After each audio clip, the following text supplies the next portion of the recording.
colleagues, thank you for attending the 40th Vicenza course on AKI and CRRT. And it has been a very interesting edition. After 40 years of educational meetings in Vicenza, we had the pleasure to collect 500 specialists from all over the world, and also having members of the audience from remote taking advantage of the special hybrid edition.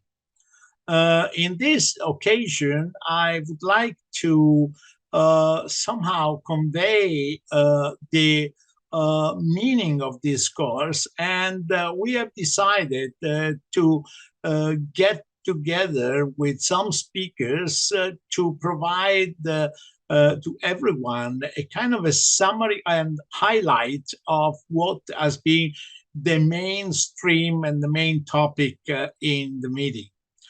According to this, I have collected a series of presentations that will begin with Professor Bellomo from Australia, that will speak about the rationale for the use of adsorption in critical care medicine. And I will follow with the mechanism and technical aspects related to the use of sorbents in critical care. Subsequently, John Prowl will speak about the different techniques available today for adsorption, and John Kellum will present why we should use extracorporeal blood purification therapies in sepsis and what are the options. Further options are offered by Lakshmi Chawla, that will speak about the possibility to remove pathogens from the blood in special adsorption therapy. And finally, Thomas Rimelet will speak about cytokine removal in sepsis. It is a kind of summary of what has been really the mainstream and the main topic discussed in the Vicenza course, where adsorption has been considered and defined the new frontier in blood purification. So I hope you will enjoy this sequence of presentations, and this will be certainly a stimulus probably to attend the next year course in Vicenza, the 41st anniversary course on AKI and CRRT, that will be in June 2023. So just relax, sit back, and follow the presentations about adsorption. Today, we're going to talk about the rationale for the use of adsorption in critical care medicine. Blood purification is an appealing treatment in critical care because multi-organ failure appears to be mediated by a toxic state, which occurs in the setting of sepsis and severe inflammation. Therefore, the removal of toxins is a therapeutic target and makes biological and clinical sense. Hemoperfusion in particular allows one to achieve blood purification by exposing blood directly to the detoxifying process. And techniques like this that are directly affecting blood are likely to be more effective than other techniques that only indirectly purify blood through hemofiltration or hemodialysis. And now sorbents can be produced that have a large surface area, are very effective in adsorbing and detoxifying blood, and are biocompatible.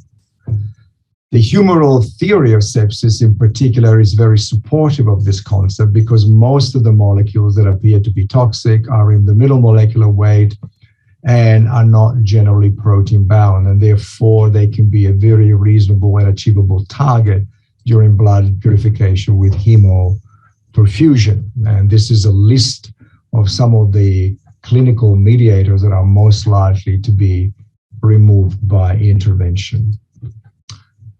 Hemoperfusion works through a variety of mechanisms, which include a mass transfer of solute by convection to the boundary layer that exposes the sorbent to blood, by movement through diffusion across surfaces, and by direct adsorption to surfaces. A variety of chemical forces are at play. They involve binding by van der Waals forces, binding by ionic bonds, and binding by hydrophobic bonds. They've all got different intensity and strength, but they all participate in absorption. Polymyxin B has been bound to sorbents and to cartridges in order to increase the ability of these sorbents to remove endotoxin. Polymyxin B has this unique ability to bind endotoxin, which is on the surface of gram-negatives and is released during gram-negative bacteremia or gut ischemia, and therefore proposes a mechanism that is targeted to a specific mediator of injury.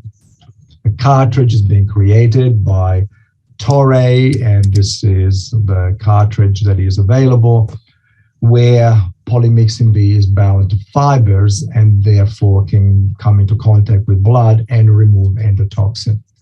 The first trial of this kind of endotoxin binding hemoperfusion was performed now 13 years ago and is under the UFAS trial. This study was a small feasibility pilot study of 64 patients who were randomized to either standard care or receiving hemoperfusion with polymyxin B. The patients were well balanced at the time of randomization and were critically ill. The key finding of this pilot study was that time to event was much faster with conventional therapy, and therefore polymyxin B looked promising in terms of protecting patients from mortality in the setting of sepsis.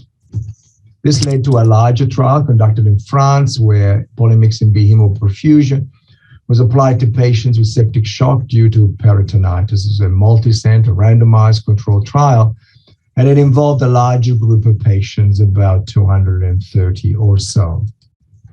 In this trial, polymyxin, in contrast to what was seen in the UFAS trial, was not beneficial, and the mortality appeared to be greater, although not significantly so, with polymyxin treatment. This was a disappointing finding, but investigation of polymyxin continued, and another study, the Euphrates study, was conducted, which was multicentric and international, to try and address this issue in patients that had an elevated endotoxin level, where targeting was particularly logical. This was a multicenter randomized trial, it was high quality, and patients had to have an endotoxin activity greater than 0.6 in order to be enrolled. It took 6 years to be completed, and involved 450 patients, and is by far the most comprehensive study of hemoperfusion. And this is a flow diagram of the patients who were either randomized to achieve sham hemoperfusion or polymyxin B hemoperfusion. This is a distribution of the ranges of endotoxin in these patients. And you can see there was balance between the two groups, and also the multi-organ dysfunction score was balanced between the two groups. The primary endpoint was 28-day mortality for all participants, and for patients with multi-organ dysfunction score greater than 9. And as you can see here, there was no significant difference between the two groups. However, despite this negative trial, there has been concern that the selection of patients and the measurements of endotoxin might have been misleading in this setting. In particular, when patients have a high endotoxin level above 0.9, the effect of the cartridge may be insufficient because the level may actually be much larger than just 0.9. And this is because the assay encounters a particular asymptotic threshold effect. So when the level is above 0.9, it may be that the burden of endotoxin is well above that, maybe 50, 60, or 100 times greater, and it will become unquantifiable, make it impossible for the cartridge to be sufficient in terms of endotoxin removal. So the population you want to look at are those in the intermediate range between 0.6 and 0.9 of endotoxin levels. And these patients were the subject of this post hoc analysis, with approximately 200 patients in this assessment. And you can see there that the distribution of characteristics was similar in this subgroup analysis, that the site of infection, the level of endotoxin assay, renal replacement therapy, vasopressor support were balanced. Use of corticosteroids and AKI, acute kidney injury, were balanced. So despite being a post hoc analysis, there is quite a significant degree of balance between the two groups. In this particular group of patients where the endotoxin level was within a range that could be potentially removed sufficiently by the polymyxin in the cartridge, there was a significant difference in favor of polymyxin in terms of time to event analysis, suggesting that this population might well be the ideal target for endotoxin removal by hemoperfusion.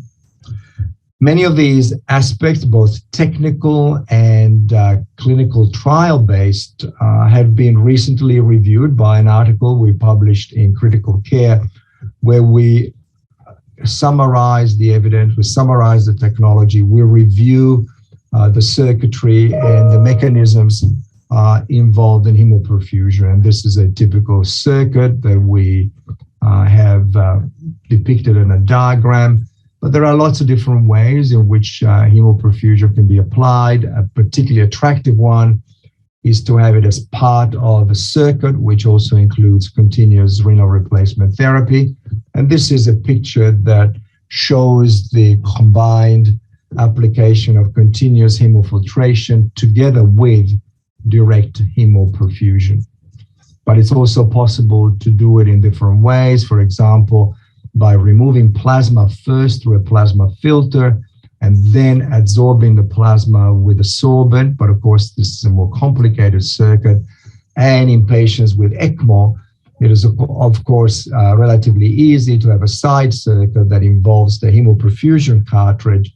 And the hemoperfusion then is a side arm of the ECMO circuit, and flow is easily obtained. And efficacy can be maximized by the reproducibility and reliability of blood flow.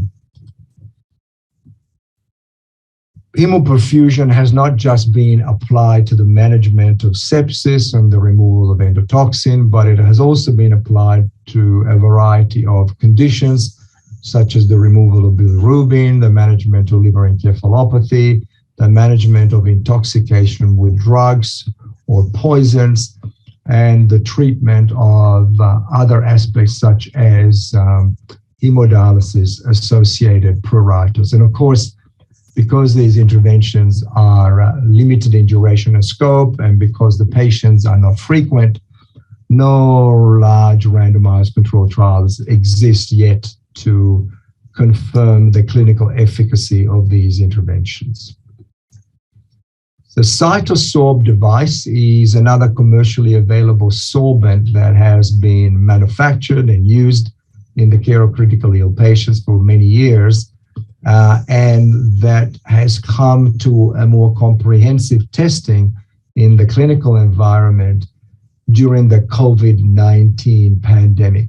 In this setting, it has been applied to the treatment of patients with vasoplegic shock as part of a prospective open-label randomized controlled trial.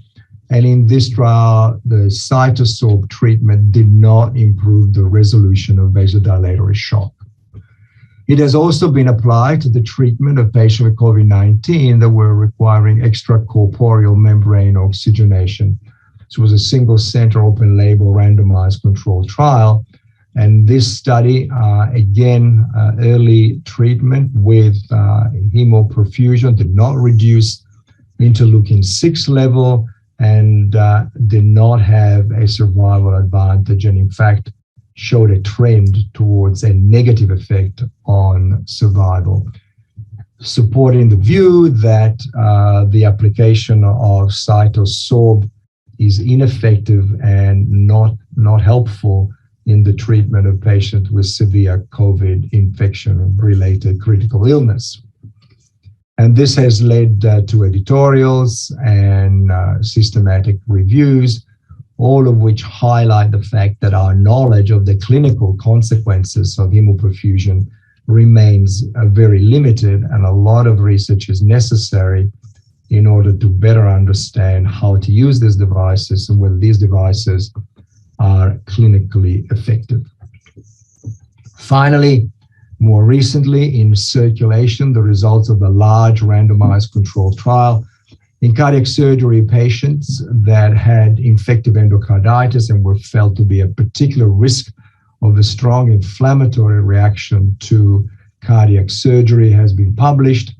And this study involved almost 300 patients that were assigned to hemoadsorption with the CytoSorb device off the pump perfusion system versus the control population.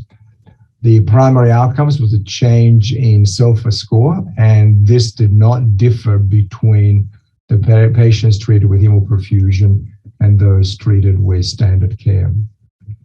And of course, mortality was equivalent and all other clinical outcomes were equivalent. And this trial provided evidence that the treatment of these patients with hemoperfusion is also not beneficial. So let me conclude that as we stand at the moment, there is a biological rationale for studying blood purification by means of direct hemoperfusion using a sorbent. Several sorbents and sorbent resins and filters are commercially available, and of these, the polymixing bound filters have been studied the most, but they have failed so far to deliver clinically important benefits. However, another study targeting the ideal range of endotoxin levels is currently underway in North America. This study called Tigris might provide information in this particular group of patients and turn out to show some benefit. So we have to wait for that to be reported. More recently, adsorbent resins have been developed and used in patients, but at least for CytoSorb, randomized controlled trials have not been supportive or promising. And for Jaffron, they remain small, and the effect of these two different sorbents remain uncertain. These findings highlight the fact that we need to develop a program of robust clinical research that studies the biology, the physiology, the biochemistry, and the specific pharmacodynamic effects of these sorbents in sepsis and inflammation. And until these investigations have been performed, conducting large clinical trials appears premature. Thank you very much for your attention. Ladies and gentlemen, we have heard about the rationale for the use of adsorption in critical care medicine, and now we're going to speak and discuss about the mechanisms, indication, and clinical applications. As a background, we may say that uremia, acute kidney injury, exogenous intoxication, and sepsis are complex disorders in which various molecules play an important role. Accumulation of these molecules may represent a causative factor for multiple organ system dysfunction, and they are molecules other than urea that accumulate in the body in patients with kidney insufficiency, sepsis, or exogenous intoxication, and in multiple organ dysfunction. As you can see here, there are several different peaks that are not present in the normal serum. Now, in the different possibility to extract solute from the blood, we may use different type of modalities for separation processes. First of all, we can use separation by barrier, as in the case of dialysis and ultrafiltration, or separation by a solid agent by adsorption and ion exchange. The process of separation, in fact, is not a spontaneous process and requires energy, and the mixture coming in two or more immiscible phases require an effort to be removed by the system. So we can use diffusion, we can use convection, we can use adsorption as a mechanism of solute removal in extracorporeal blood purification techniques. And coupling adsorption with dialysis may represent a very interesting solution. Of course, we have heard from Bellomo, the rationale are that you can overcome the limitation imposed by membrane permeability. You can have a possible selectivity or size exclusion adsorption process, and the possibility of placing the sorbent in direct contact with blood. But you have the limitations imposed by the sorbents in the sense that sorbents must be hemocompatible, adequately coated. Size-dependent non-selective adsorption may cause unwanted losses, for example, antibiotics, and sorbents may alter the requirement for heparin in the circuit. Sorbents were firstly utilized almost 2 centuries ago. Inorganic aluminosilicates were used as exchange resins. Subsequently, zeolites displayed instability, and finally, new polymers were synthesized in order to achieve ion exchange resins. Subsequently, in the mid of the past century, synthetic porous polymers such as amberlite, duolite, Dowex, Ionac, and Purolite were used finally to remove specific solute. And in the 60s and 70s, the application in the medical field started to be successful. Of course, we're now dealing with improved design and coating for better hemocompatibility, and we're entering a new era of sorbents. In order to have a sorbent therapy, which is effective, you need a safe sorbent material, adequately designed cartridge, and optimal utilization of the available surface.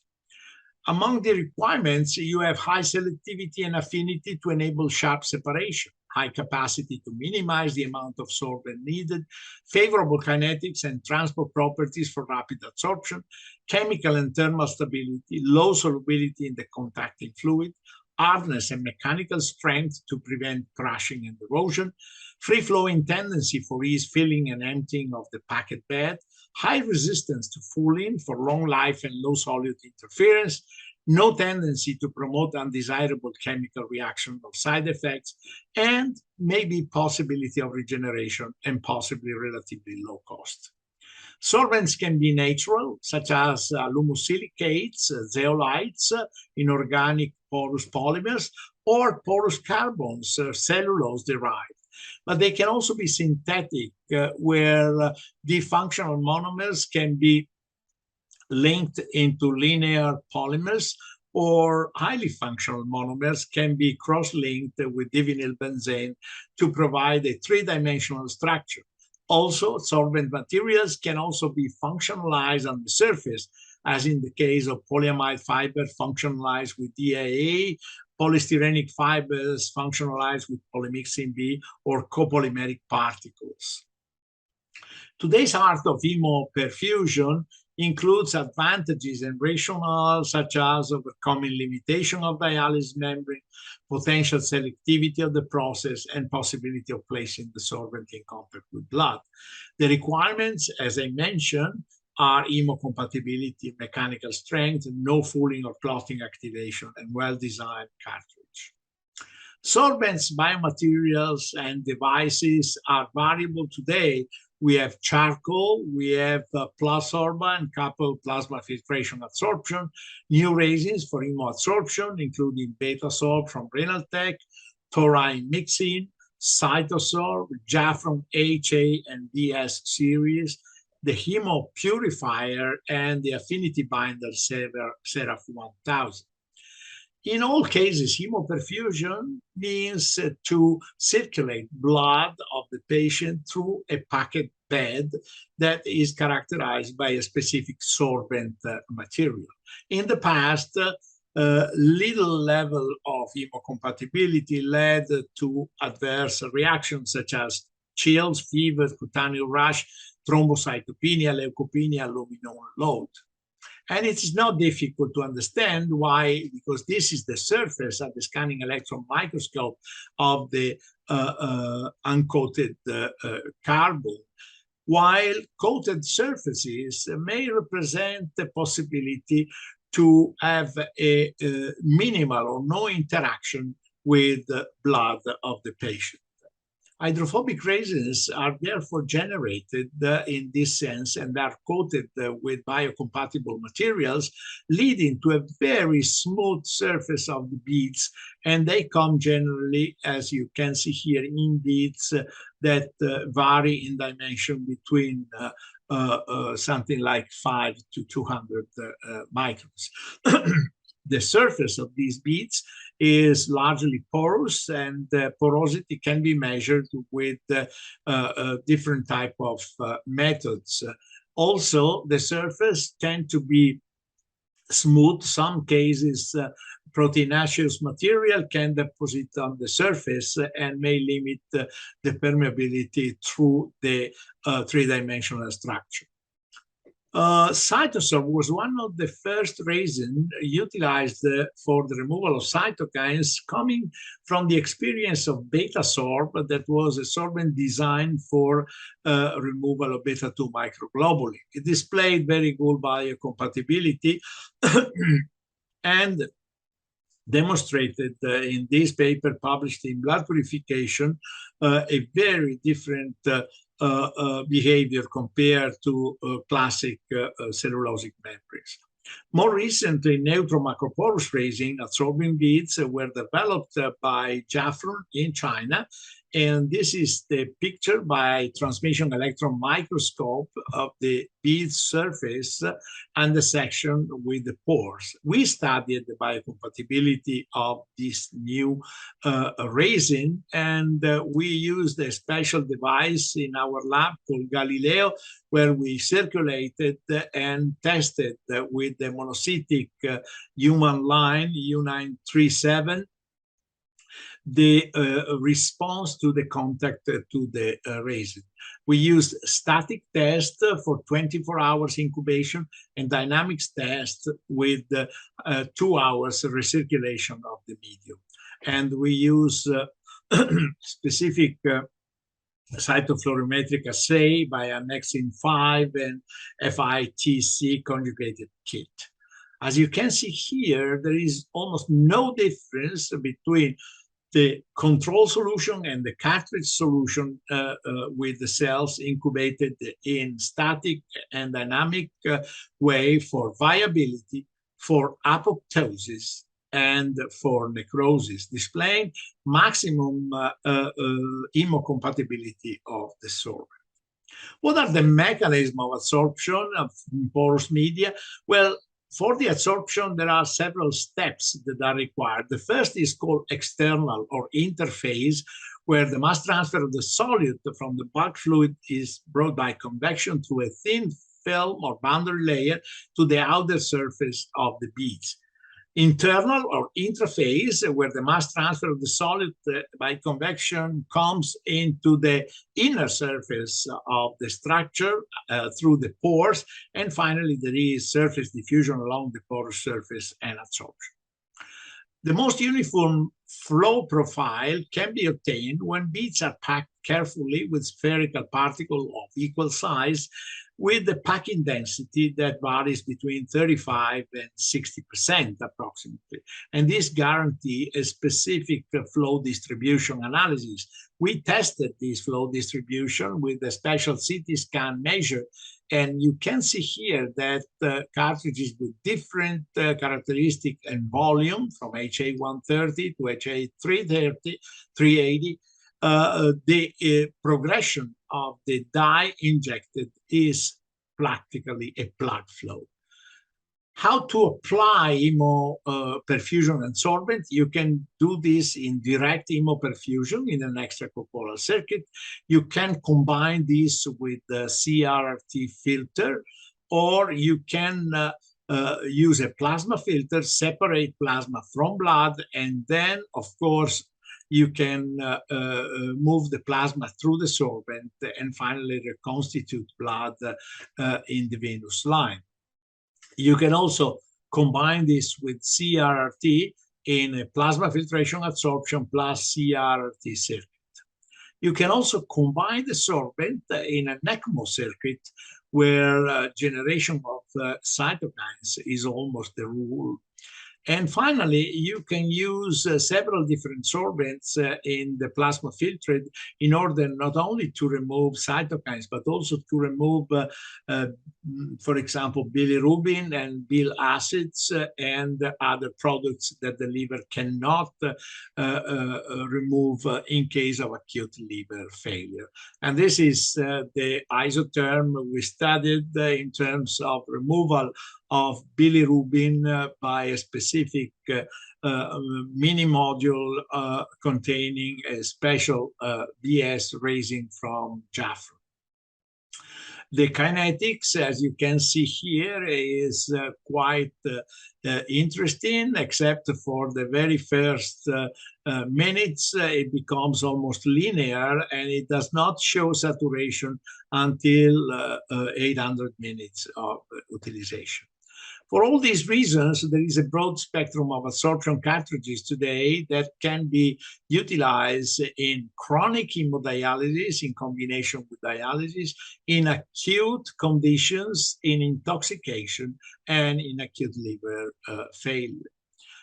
Certainly, the most common utilized cartridge today is the HA330, that has been indicated for several different critical illnesses, including pancreatitis, sepsis, trauma, ARDS, burns, infection, cardiac surgery.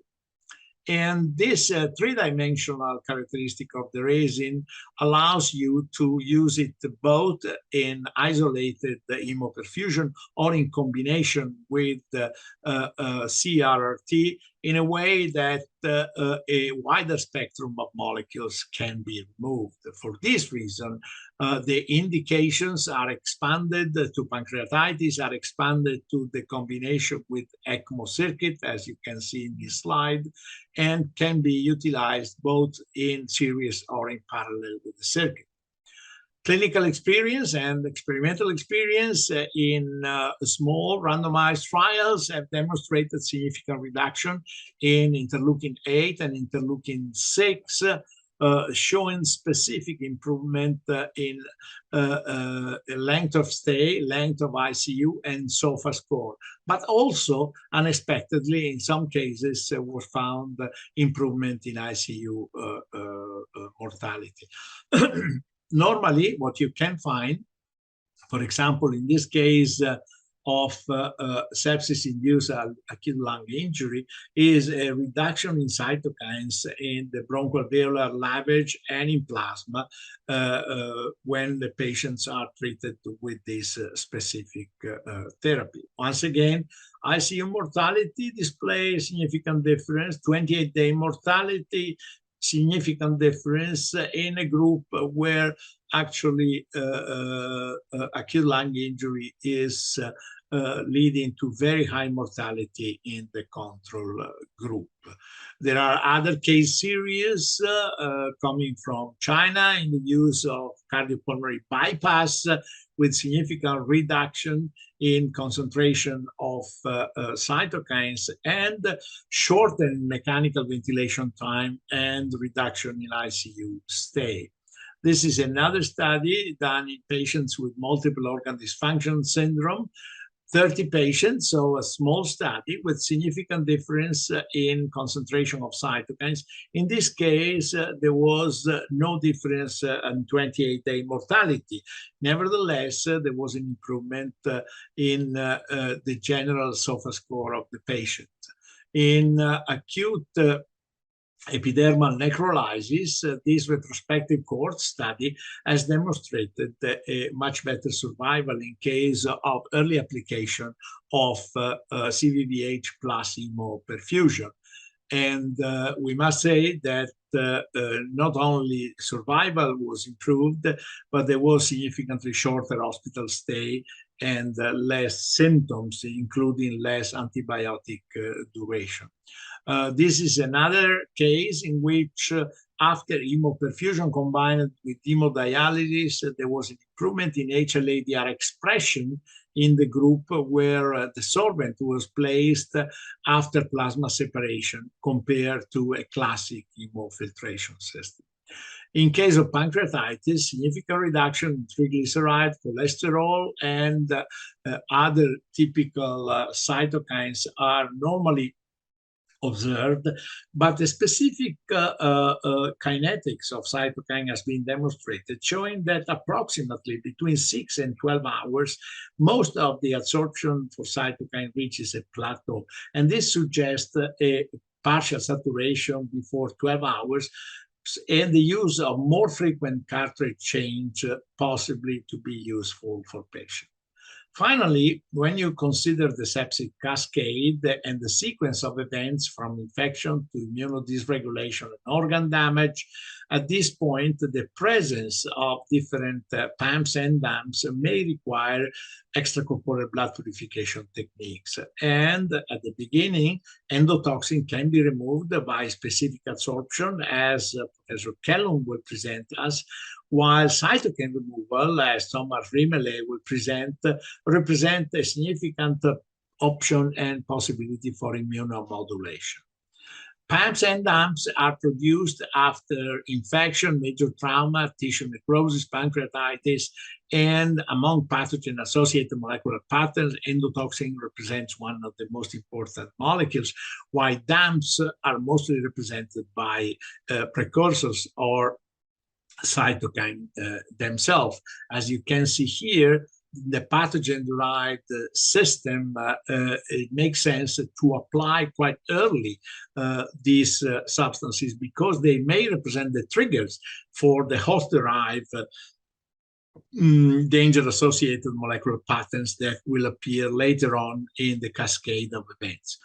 We proposed many years ago the peak concentration hypothesis independently on the pro or anti-inflammatory mediators using an aspecific removal may actually cut the peaks of the highest levels of concentration of any type of mediator independently on the specific moment, hyperinflammation or immunodepression of the patient, leading to possible immunohomeostasis. So the idea of the cascade and the sequential extracorporeal therapy is to remove endotoxin at the beginning. And we will hear that we can also have an earlier intervention with some sorbents that remove viral particles or bacterial. We can then remove cytokines and chemokines. And finally, we can support different organs failing. We can use the sorbent in combination with different type of filter. And we have advocated recently the possible use, for example, in COVID-19 patient with a cytokine release syndrome that may induce organ damage. We have seen increased level of inflammatory mediators in plasma patients with COVID-19, much higher compared to any other type of syndromes. So the approach is that after pneumonia and viral infection are possibly aggravated by mechanical ventilation, ECMO, you may have a systemic cytokine release leading to endothelial dysfunction. And this may be due to pro-inflammatory mediators due to overwhelming inflammation and immune dysregulation, or it can be due to mediators of anti-inflammation due to activation of the adaptive immunity with possibility of having patient dying for persistent immunosuppression.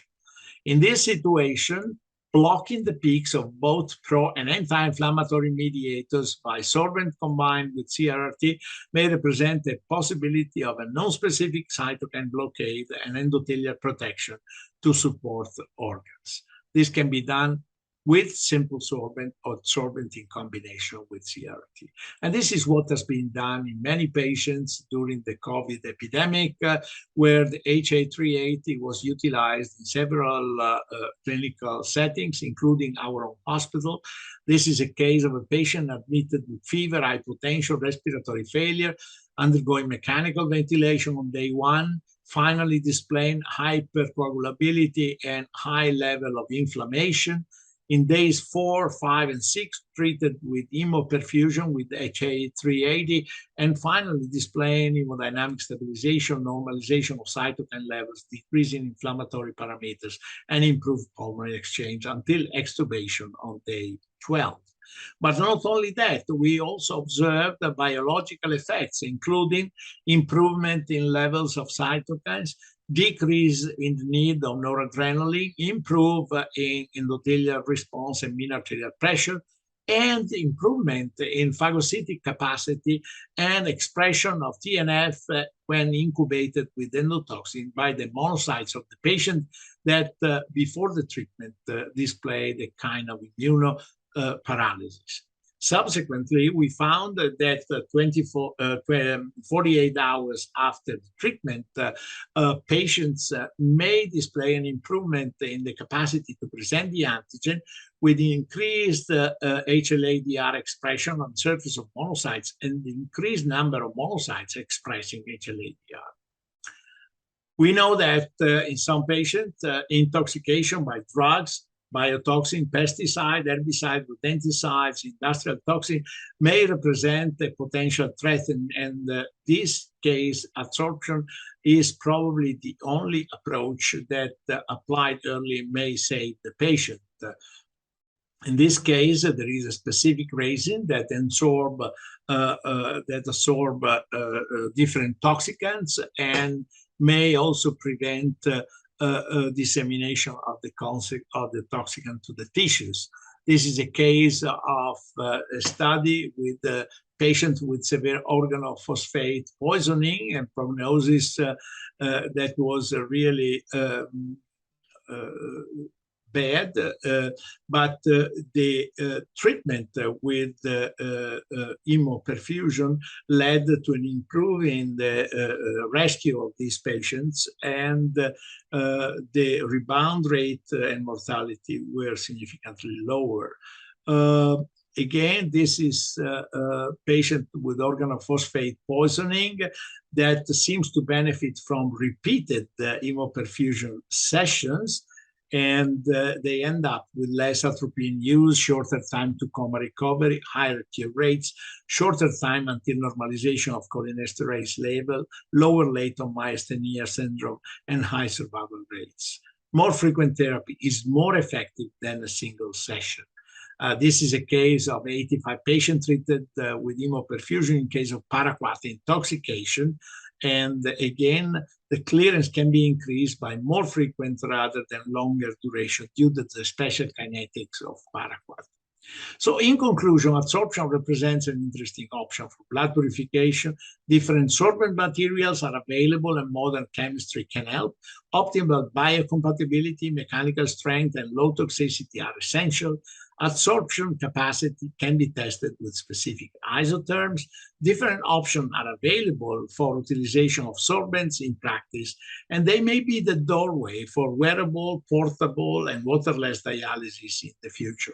I think that we are today where we were 30 years ago with the CRRT, and open questions will remain and require our attention for future research methodology, unwanted dark clearance, timing, dose, duration, anticoagulation, flows, and cost. I think that these are open questions that require our attention for research. With this, I thank you very much for your attention, and I hope you will enjoy the subsequent presentations.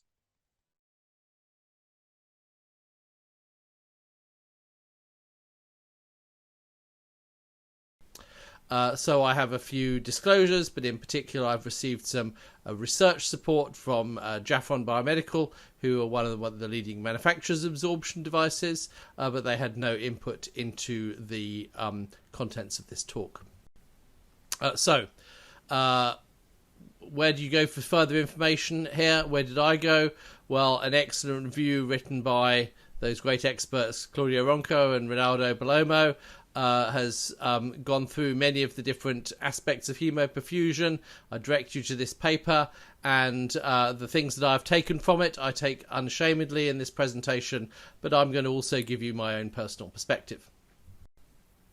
So let's start off with something that isn't hemoperfusion or absorption. Let's talk about diffusion and why we can't use that in certain circumstances to achieve the clinical goals that we want. Well, obviously, diffusion involves the movement of molecules in solution. They can pass through a semi-permeable membrane, such as a tea bag, but we are relying on the kinetic energy for those molecules to move within a solution, and what we have is a concentration gradient across a semi-permeable membrane.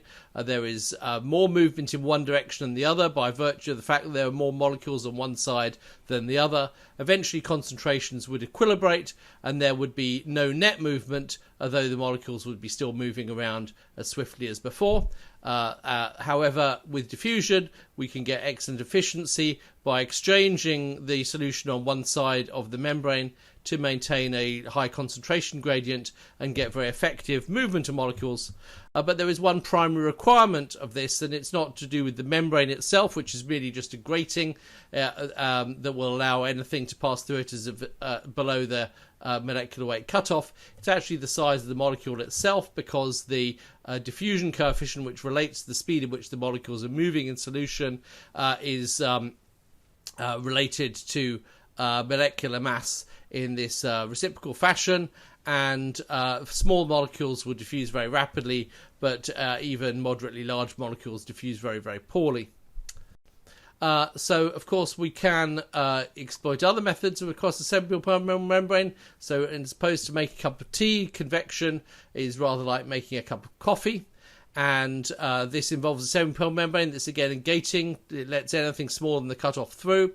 And any molecules that dissolve in the solution will move at the speed of the solution as they're pushed across by the applied pressure. And so this is attractive because it might allow us to remove larger molecules. And of course, the way in which hemofiltration works is in this fashion. But of course, to get an adequate clearance of molecules, one has to do quite a significant amount of filtration. Efficiency is relatively low, and it depends on the amount of ultrafiltrate we can form from the plasma during the passage. And obviously, we need to use a substitution fluid in order to provide small molecule clearance in renal replacement therapy. In order to achieve the clearances that we would require. Otherwise, we would have to remove too much plasma.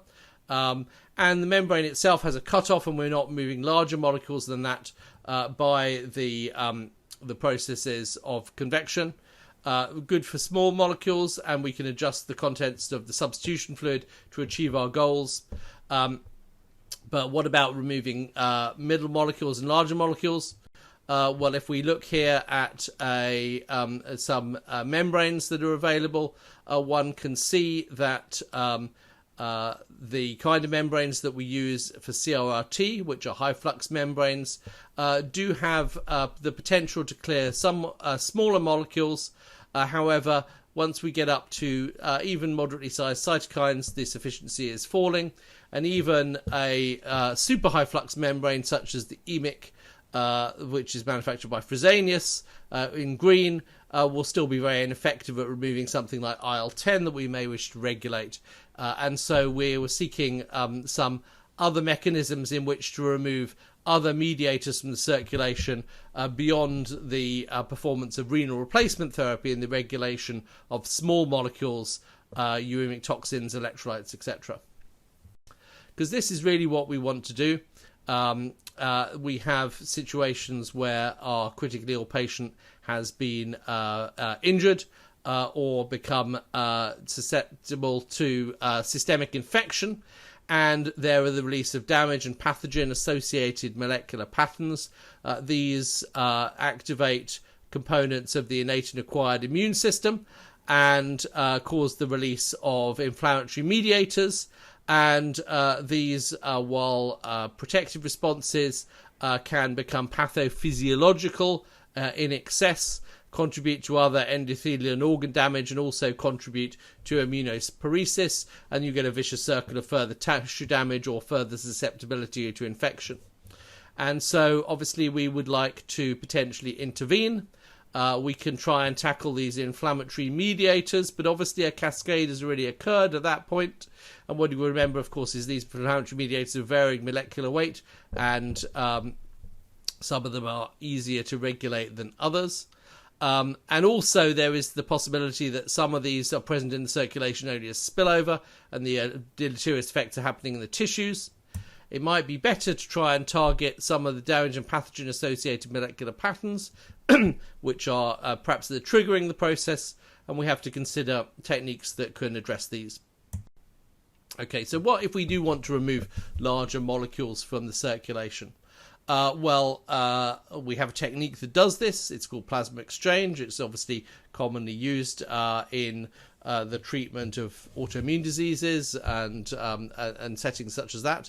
And what we do is we have a very, very permeable plasma filter that lets out large molecules up to the size of IgM, really truly huge molecules. Obviously, apheresis devices can also be used for plasma exchange and produce the similar effect.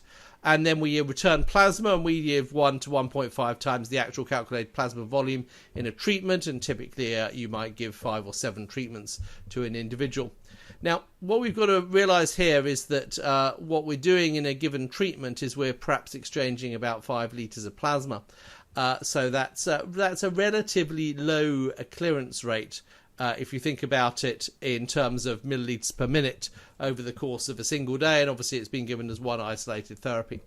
And so it's really only good things confined to the relatively small plasma compartment. It's going to be very ineffective at clearing things that are distributed throughout the body fluid, and it's also going to be only effective really for things with a slow production rate, because we're giving a limited clearance for a short period of time. And so it's very effective perhaps for removing autoantibodies, which are in the plasma and going to produce slowly, but it may be relatively ineffective at the removal of inflammatory mediators, which may not have their primary source within the plasma and may be being generated relatively rapidly. The other problem with plasma exchange is, of course, we're removing a wide variety of things, as we've said, antibodies, etc. And there is the possibility that we are throwing out the baby with the bathwater, as it were.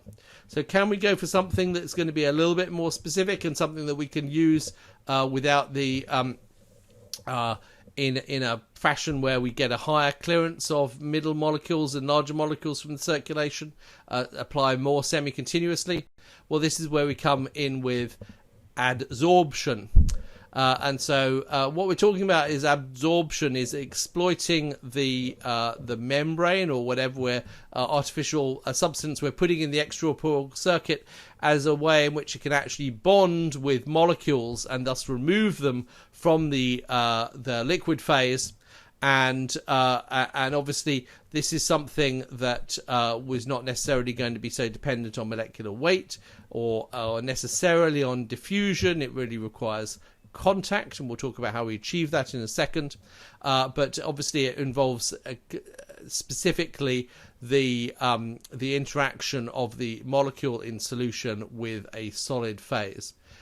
Absorption really involves the take-up of a molecule in one area to another solute in another area.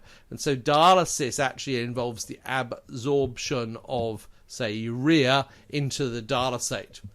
So that's why we use the term adsorption.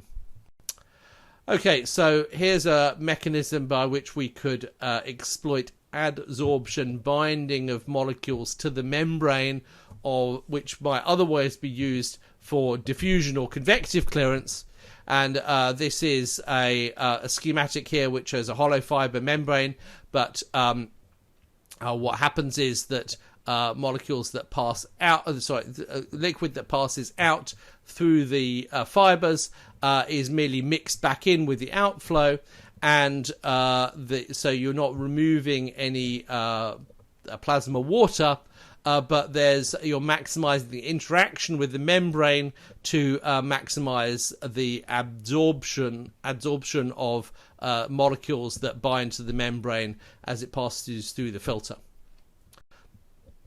And now these days, instead of using hollow fibers, we conventionally the major manufactured hemoperfusion circuits use a sorbent that is arranged in a series of beads, and the pressure is applied as the fluid goes through the sorbent, and a significant proportion of the plasma water and its dissolved constituents will pass through the beads rather than around them, because the beads can take up most of the packing volume within the cartridge, and that enables an interaction with a much greater surface area of solid membrane construct to enable the maximize the adsorption of dissolved molecules.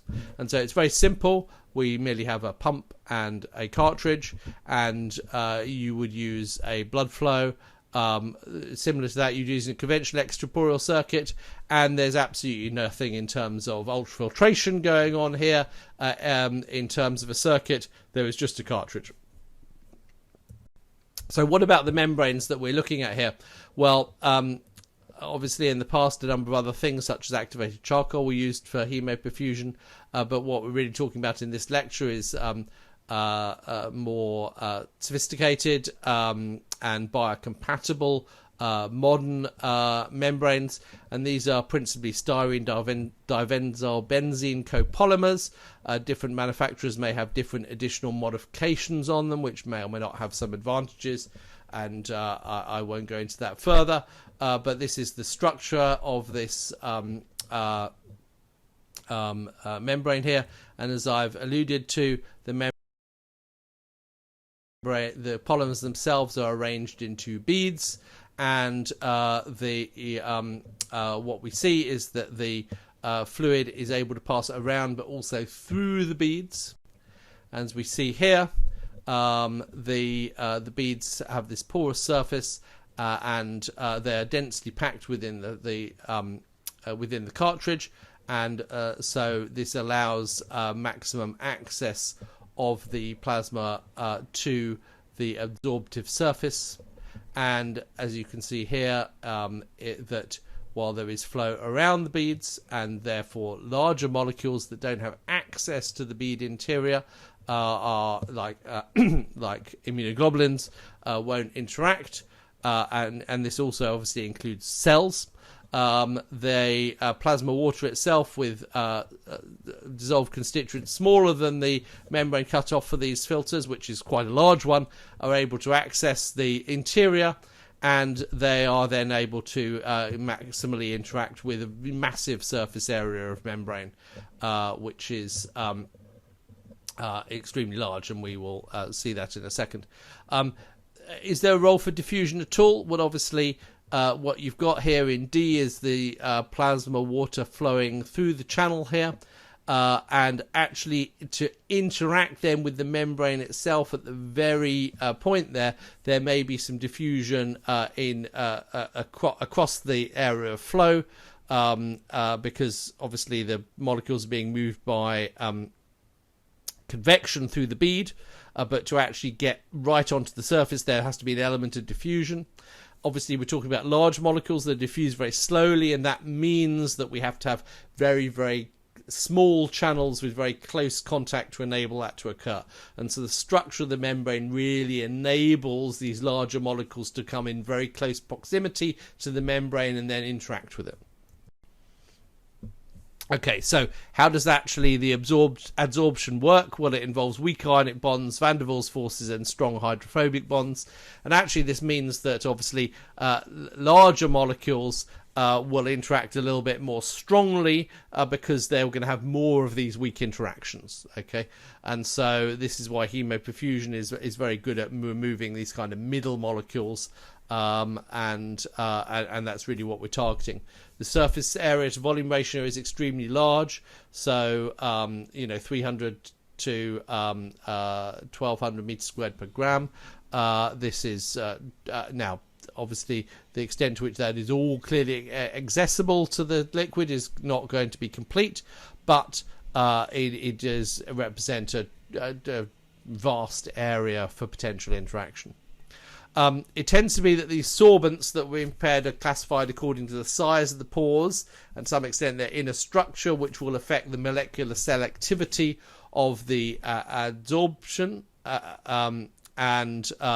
Obviously, molecules have to access the structure in order to be effectively adsorbed. If they're excluded because they're too large to get into the beads, it won't be a particularly effective treatment at all. And so these are a number of different cartridges made by Jaffron. And you can see here that the relative pore size distribution differs, and this means that we can get a removal of different molecules, and so you can have a cartridge that perhaps is aimed a little bit more at removing smaller molecules as an adjunct to chronic dialysis, targeting things like beta-2 microglobulin. You could get a cartridge that is perhaps aimed at removing ingested toxins, is looking at relatively smaller molecules, or you can get a membrane which has a bit of a larger surface area and a higher cutoff that is aimed at removing a range of inflammatory mediators and pathogen and damage associated molecular patterns. And this might be used in conditions such as sepsis or other cytokine storms, and we would, obviously, continues to be investigated in that context. Okay, are there any other things we can do? I've talked about membranes that are quite non-selective. Well, obviously, you can also use some form of hemoperfusion that has a much greater degree of selectivity to it. So there are the Toromixin cartridge manufactured by Toray Industries uses a surface that's coated with polymyxin B. Polymyxin B is able to interact with lipopolysaccharide, and it uses both ionic and hydrophobic binding sources because the lipopolysaccharide has a charged end to it and a very hydrophobic end. And this membrane can be very effective at removing this important pathogen-associated molecular pattern from the circulation.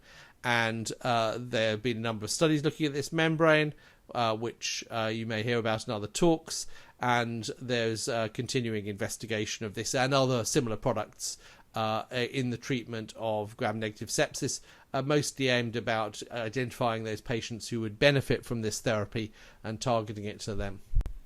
Other approaches, the Oxiris membrane, which is manufactured by Baxter, is a conventional hemofiltration membrane, an AN69 membrane that has been modified, and so there's a positive charge on the surface. The conventional AN69 membrane is actually negatively charged, and this enhances its ability to adsorb endotoxin, as well as the ability to bond to heparin, and this potentially allows you to give a conventional CRRT with an element of a directed hemoperfusion therapy in a patient with gram-negative sepsis and endotoxemia. Again, a very interesting concept, and further evidence is being accumulated to assess the clinical efficacy of this device. So how do we put these different devices into a CRRT or an extracorporeal circuit? Well, as I've said, with the Oxiris membrane, the membrane itself and the CRRT filter are actually the same thing, but that's a specific example. Usually we have a sorbent device, such as the bead devices, manufactured by Cytosorbents and by Jaffron, and we've got to combine that with a extracorporeal circuit. As I showed you earlier, you can have the cartridge just on its own, and there are devices that do that, but it is not infrequent that we wish to provide renal replacement therapy at the same time. And this setup shows it with a CRRT and obviously this CRT device could be giving continuous hemodialysis. We could remove the dialysate inflow, just have an outflow, and it could be giving hemofiltration purely, or it could be giving HDF, and all of these are possibilities. We're just adding the sorbent cartridge in series, and many manufacturers' devices have setups that accommodate the addition of an extra cartridge. And that has the advantage of using all of the alarms and safety devices such as air leak detectors with the CRT device, and using a single vascular access to give the treatment. As you can see here, we're exposing all of the blood to the sorbent, and so therefore we're maximizing potential uptake by adsorption, as well as the you providing a CRT for small molecule clearance. So this setup is slightly different. This is a setup that's really only giving an adsorptive therapy. This is coupled plasma filtration and absorption.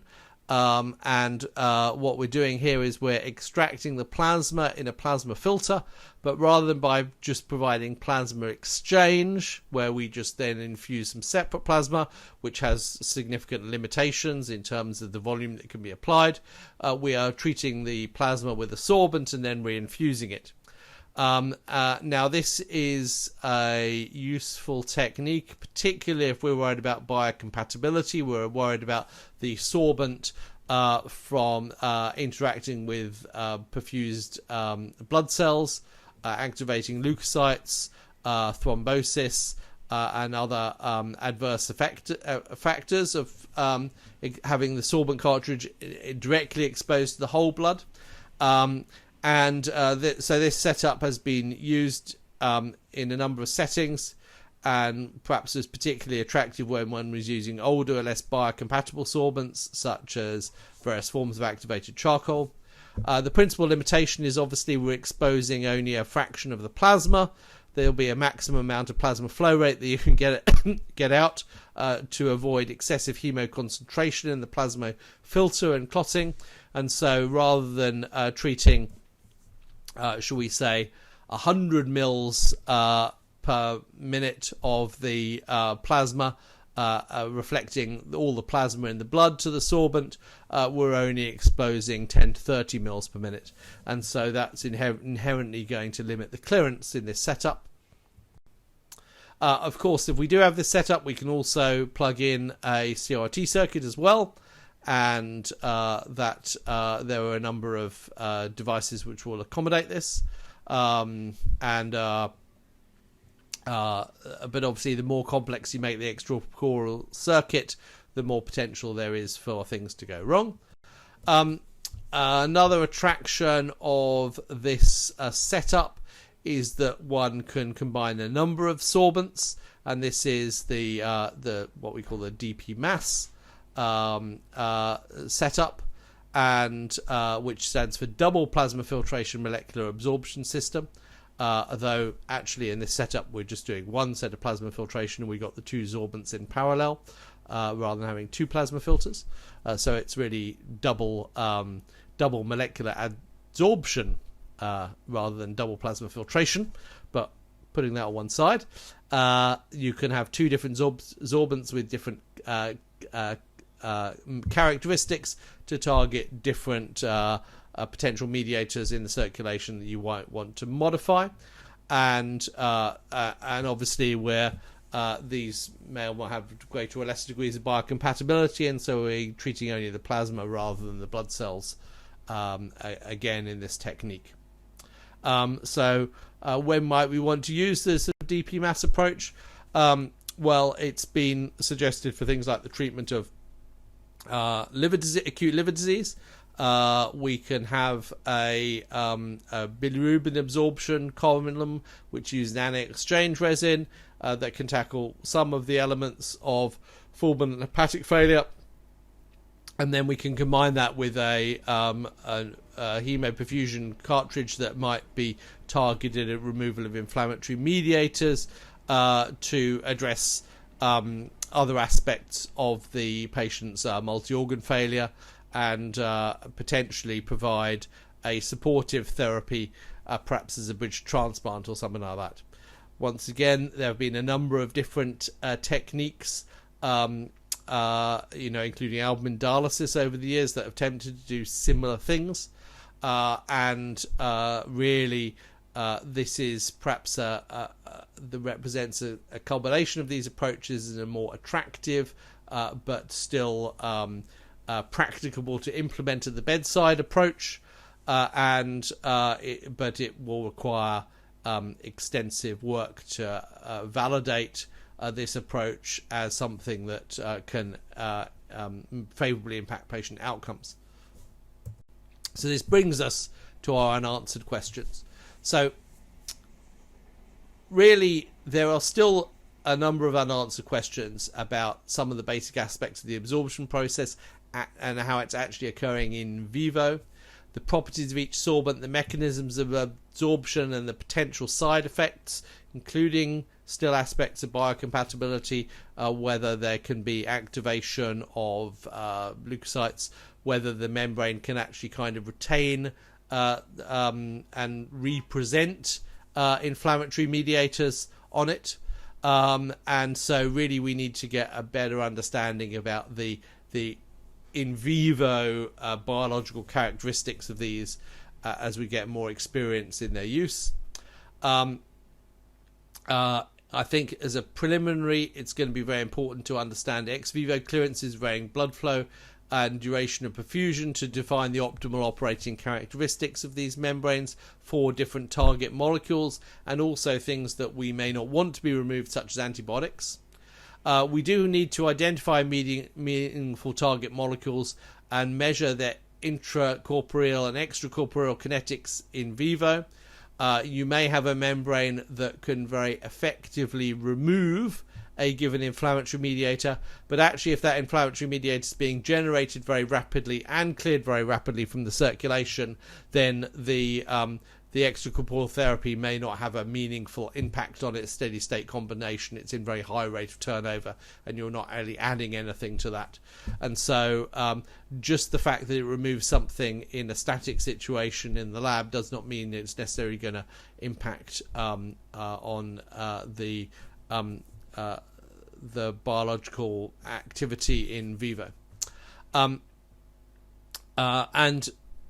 we also then need to look more downstream at the biological and physiological effects of the hemoperfusion treatment on organ function, and that will then enable us to eventually go on and think about what clinical conditions should trigger hemoperfusion, and also how it should be given for how long, and really we need to establish adequate, optimal and safe dosage of hemoperfusion, which of the number of different techniques and setups I've talked about is appropriate for different disorders. But it's a very exciting technique because it will enable us to manipulate the concentration of agents within the circulation that were unable to do so by conventional renal replacement therapy techniques, and particularly attractive for early intervention to remove these pathogen and damage associated molecular patterns that may be triggering adverse responses in our patients, and also to help regularize the harmful peaks in both pro and inflammatory mediators during the course of critical illness and multi-organ failure. So with that, I'll thank you for your attention and recommend that for further information you attend next year's Vicenza course. Bye-bye.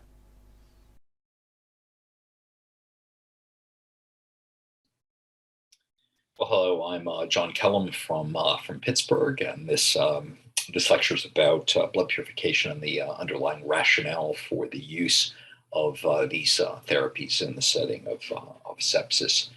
My disclosures are shown here. I will touch on some of the products that some of these companies make. In particular, I'll speak about endotoxin removal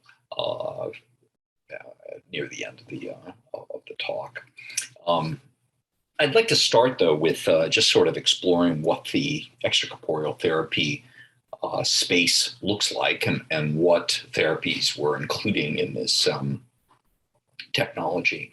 CRT can be used in ways that expand its ability to remove molecules, particularly if high volume hemofiltration is used, or surface modified membranes, high cutoff membranes. Hemoabsorption can be used, both specific as well as non-specific.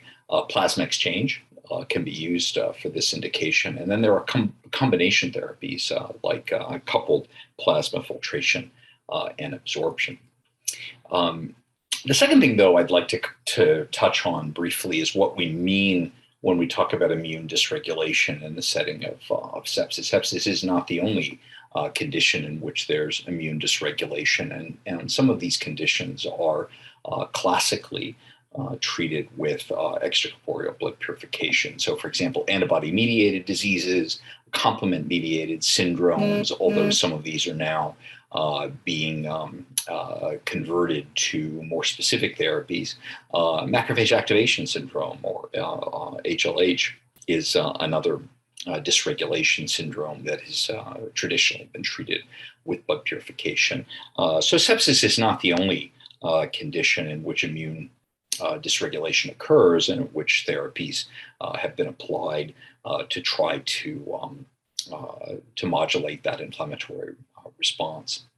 This is a review from a few years ago looking at a variety of conditions that are treated with plasma exchange, for example, both primary indications and secondary indications. And you can see that many of these would fall into the sort of immune dysregulation pathway. So this is by no means an unusual or radical treatment. It is been utilized for many years, and in many years it's and for many conditions it's considered standard of care. Macrophage activation syndrome is particularly relevant to discussion of sepsis. It usually occurs often in children in the context of rheumatic disease. It's a condition of dysfunctional natural killer cells, which lose the ability to essentially regulate the macrophage, and you have what's been termed a cytokine storm, a very high inflammatory response. And of course, this can be triggered by other conditions, and most importantly, it can be triggered by infection, and again, more commonly in children, but in adults as well. And a macrophage activation syndrome, has been described and is often treated in the extreme cases with both immune modulating therapy as well as blood purification. Now, there's a rationale in the setting of sepsis for removal of inflammatory mediators from the circulation, not merely to protect against the toxic effects of the inflammatory response in circulation, but also under normal circumstances, there's a gradient between the tissue where the inflammatory response was initiated and the circulation. Once that response spills over into the circulation to a degree to which the gradient is lost, it becomes not just a dysregulated, but a counterproductive response, because its intent is to allow neutrophils to home to the site of infection and other immune effector cells. And when these immune effector cells cannot find their way to the infection, the inflammatory response, at least with respect to the chemokines and cytokines, are largely ineffective. Therefore, the possibility of restoring this gradient can be realized if you can remove enough of the inflammatory mediators from the circulation. And by restoring that gradient, you can restore the sort of appropriate immune effector cell trafficking. This hypothesis was tested in an animal model in our laboratory some years ago, in which we induced sepsis in experimental animals and then subjected those animals to an inflammatory response to a blood purification treatment and demonstrated the ability to restore the gradients.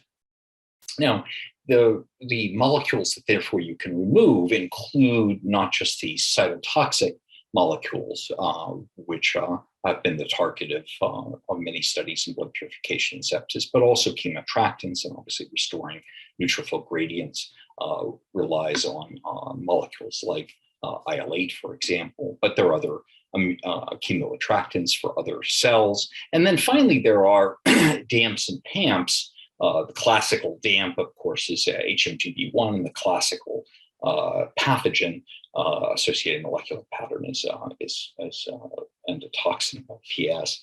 And removing these molecules can also be effective in terms of treating the inflammatory response.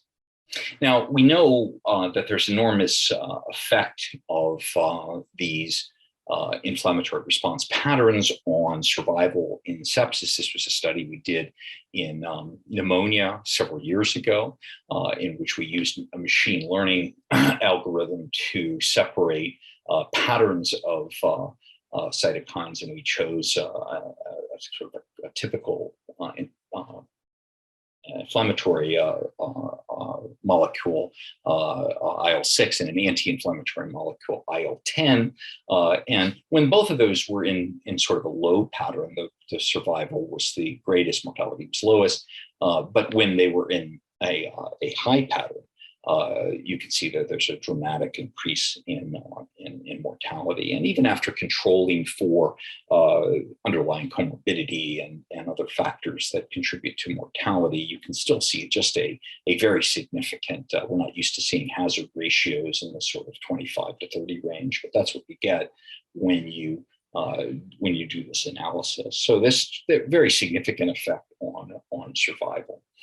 And it's not that big of a difference, really. Now, granted, this is a log scale, natural log scale. So there's about a 1 log-fold difference between patients who develop infection versus those that manifest sepsis. In those days, we called it the severe sepsis. Today, we would call it sepsis.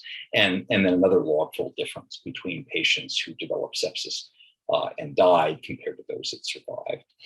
This difference, though, this 1 log-fold difference, persists for several days, and it even appears, although the sample size is much lower at this point, it appears that even weeks later, there continues to be a difference between these groups. And so the hypothesis essentially is that if you could bring this line down to this line, you could potentially convert a non-responder to or non-survivor to a survivor.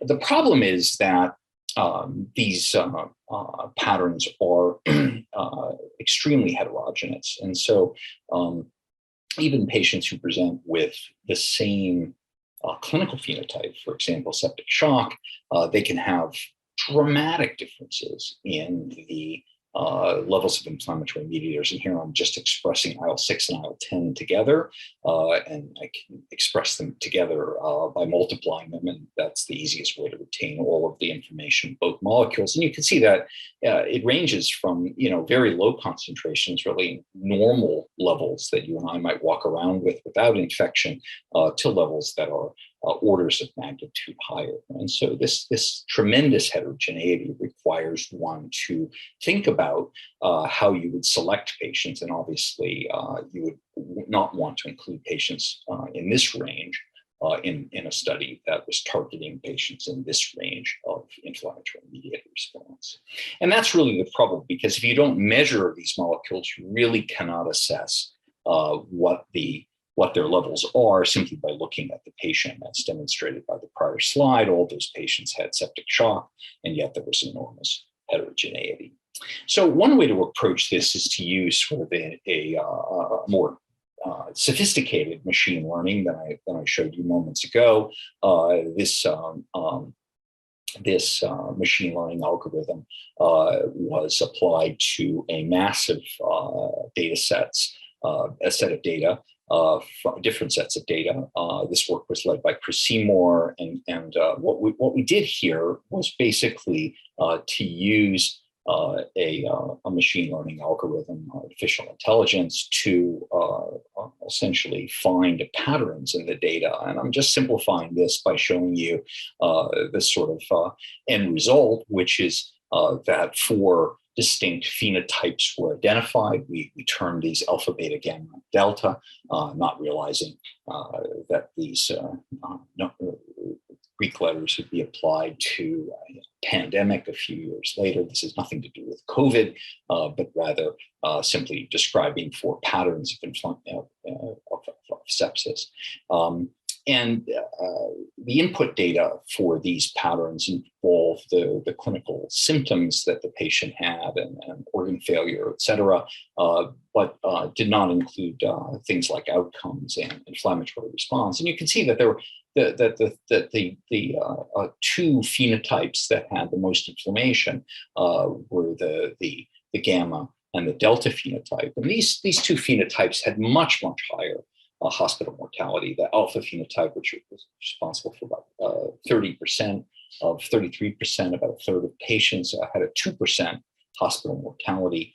Higher mortality was seen in the beta phenotype, but only slightly at hospital discharge. There was more post-discharge mortality, and this group had more comorbidity. But the 2 groups that had really very significant hospital mortality and much higher inflammation were these 2 groups, gamma and delta, and these were very different. So most of the pulmonary involvement was found in the gamma phenotype, whereas the delta phenotype was a phenotype comprised largely of patients with acute kidney injury, hepatic dysfunction, and endothelial dysfunction. And as I said, the inflammatory response was much greater in each of these cohorts for patients that were in the gamma and the delta phenotype. Now, importantly, the distribution of these phenotypes has not changed over the last several years. This is going back to data from 2001, the Prowess study looking at drug-to-copen alpha, and you can see that comparing that to the process study of early goal-directed therapy, quantitatively and qualitatively, these distributions are essentially identical. What's also similar between the 2 groups is the pattern of mortality associated with these phenotypes. However, if you look at 28 days, and these scales are a little different here, this was 60-day mortality for process, but if you draw a line at 28 days, you can see that for the alpha, the beta, and the gamma phenotype, mortality rates have significantly come down over the last several years. And we can potentially attribute this to things like Surviving Sepsis campaign guidelines.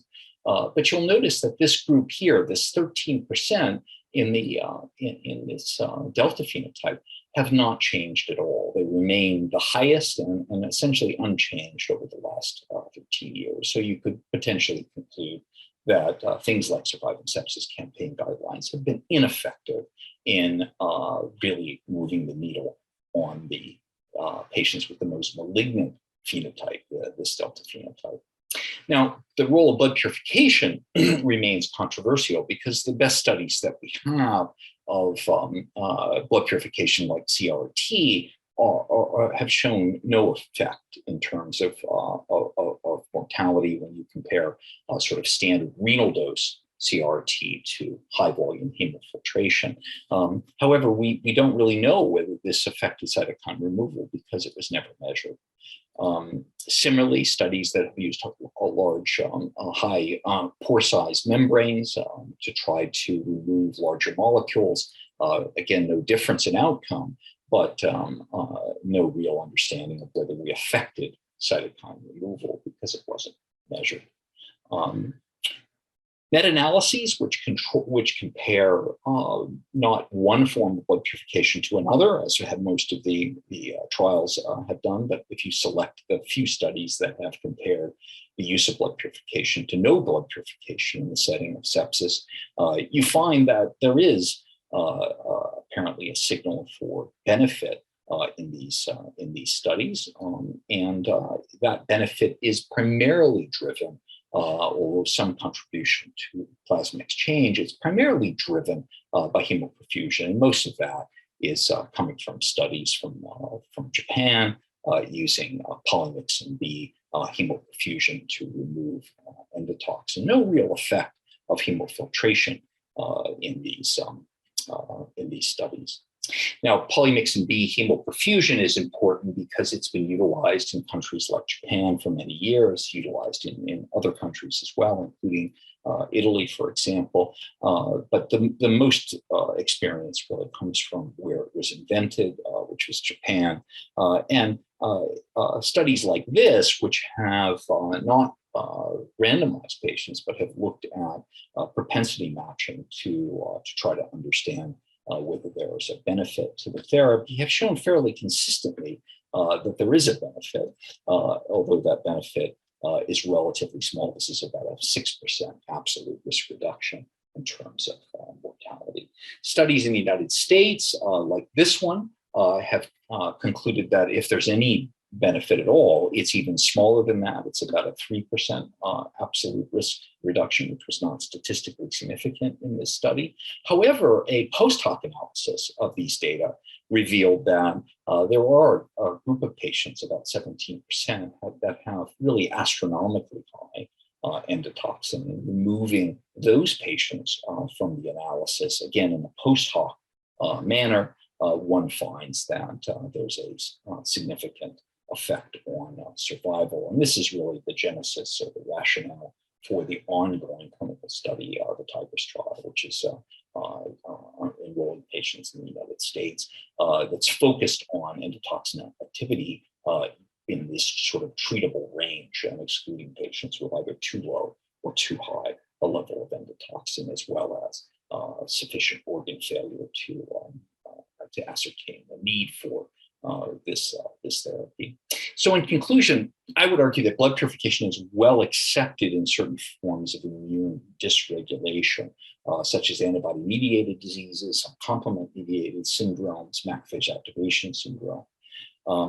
Blood purification is not widely accepted for most patients with sepsis, really, and anywhere in the world. But it is used in many parts of the world for specific types of patients, and there is a high morbidity, high mortality, high organ failure phenotype, which accounts for about 12 to 20% of patients with sepsis. And these patients are characterized by extremely high, possibly uncontrolled inflammation. There's strong rationale to relate endotoxemia to organ failure and death and sepsis, and removal of endotoxin. It's been safely practiced in many parts of the world for decades. There is a multi-center confirmatory trial of endotoxin removal that's currently underway in the United States, targeting patients with EAA between 0.6 and 0.9. And with that, I thank you very much for your attention.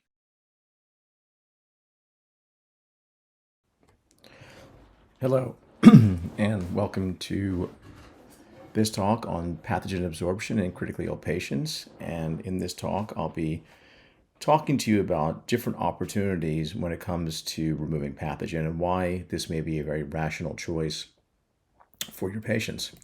Some important disclosures. I am currently the chair of the Scientific Advisory Board of Extera Medical, and I am also a board member. So I think this talk is something which will break down into some basic pieces, which is why pathogenemia is important, what we might be able to do about it, and what we're currently doing in this space and some of the outcomes associated with it. I think one of the things which gets asked, especially when we talk about pathogen removal in patients with COVID, for which there's a fair amount of data, which I'll show you, is why is this something that we want to even deal with? Would viral load itself even have an impact? And the answer appears to be a very strong yes, in that patients with severe COVID have a very high viral loads, and this high viral load is associated with worse outcomes. Now, one could make the argument that sicker patients will have higher viral loads, and that's almost certainly true, but it appears to be linked to outcomes directly as well. And here are some early data which basically show that ICU patients have the highest levels of viremia, whether you're targeting the N1 or N2 region for measurement. But I think the part that was really interesting and caught my eye is that the viremia itself is inflammatory and is linked to lots of biologic implications that we believe to be very problematic in critical illness, which is excessive amounts of tissue damage, immunosuppression, inflammation, induction of Th17, adaptive immunity, etc. And so it appears as though the presence of virus in the blood contributes to a very large degree some of these clinical problems that we see. And not surprisingly, the markers that we know to be linked to worse outcomes, whether it be IL-6 or CRP, are also similarly linked to patients with high viral loads and to patients who are the most sick in critical illness. So what you see is enormous correlation between critically ill patients, markers of inflammation, and viremia. And it also links to levels of things which were not so obvious prior to COVID that we thought were linked to poor outcome, namely D-dimer and interferon. And so all of these things appear to coalesce in the sickest patients who have the highest levels of viremia. And I think that one of the mental models which we have taken to approach this is this notion of a metastatic model of infection. And so similar to cancer, wherein you have a primary locus, and then the primary locus ends up metastasizing, it's our view that there's a group of patients who get effectively, viral pneumonia that's well controlled. But there's a group of patients in whom viral pneumonia becomes severe viremia. And this metastasis of viremia to distant organs and being the bloodstream itself is enormously problematic and linked to worse outcomes. Based on this notion, we have a hypothesis linked to the ability to remove pathogen, to intervene. And so viremia itself is linked to all these negative effects, whether it's critical illness, neutrophil activation, tissue damage, coagulation activation. And so the idea is that if you can remove pathogen from the bloodstream and suppress it, can you evoke a change to the patient to then generate a better outcome? And so the treatment thesis is as follows. We recognize and know that high levels of SARS-CoV-2 viremia are common in critically ill patients with COVID-19. And we know that this is not the case in patients who are less sick. And viremia appears to be an important effector of inflammation, tissue damage, and coagulation activation. And so the thesis is that if it is true that the viremia is an effector, removal and suppression of viremia should improve outcomes. And we see very similar types of data for bacteremia. We know that for patients who remain bacteremic despite appropriate antibiotics, or for those who unfortunately have a resistant organism, the outcomes are worse. And it's a very similar model, which is that the persistence of the pathogen itself is problematic because it is inflammatory. So what we are basically trying to talk about is going back in time, right? So back before we had antimicrobials, source control was largely a surgical intervention. And unfortunately for a lot of people, that meant an operation or an amputation. And, we've had 70 years of really improved results with fantastic antimicrobials, which we give or we add to the patient. Well, we know now that despite good antimicrobials, we still have hit a ceiling and we've hit limits of what antimicrobial therapy can do for us. We still have unacceptable morbidity and mortality associated with sepsis and septic shock. So I think the key thesis, which aligns on the COVID information that I just showed you, is in addition to additive therapies like antimicrobials and in some patients selectively immunoregulation, can we use a subtractive therapy vis-a-vis a removal device to remove pathogen and PAMPs and DAMPs to augment outcomes? And so that is the notion behind this device and many others that are linked to pathogen adsorption. And essentially, the device is the size of a Fresenius F80, but there's no dialysate component. This device is approved in Europe, and it has an emergency use authorization in the US. And basically, this device, in a secular way, is able to remove a very large spectrum of bacteria and viruses and some fungi as well. And it sets up very similar to a dialysis session. And some people run this device for just 4 to 6 hours. Generally, it's run continuously for a few days. And we have some early data that suggests this can be an excellent adjuvant therapy for patients with various viral illnesses and sepsis. I think one of the key takeaways is that heparin, the drug we all know well that we give as an anticoagulant, it is more than an anticoagulant, and particularly when it's a surface. And so heparin as a surface ends up being an enormous decoy draw for organisms. Think of it being a moth to a flame model.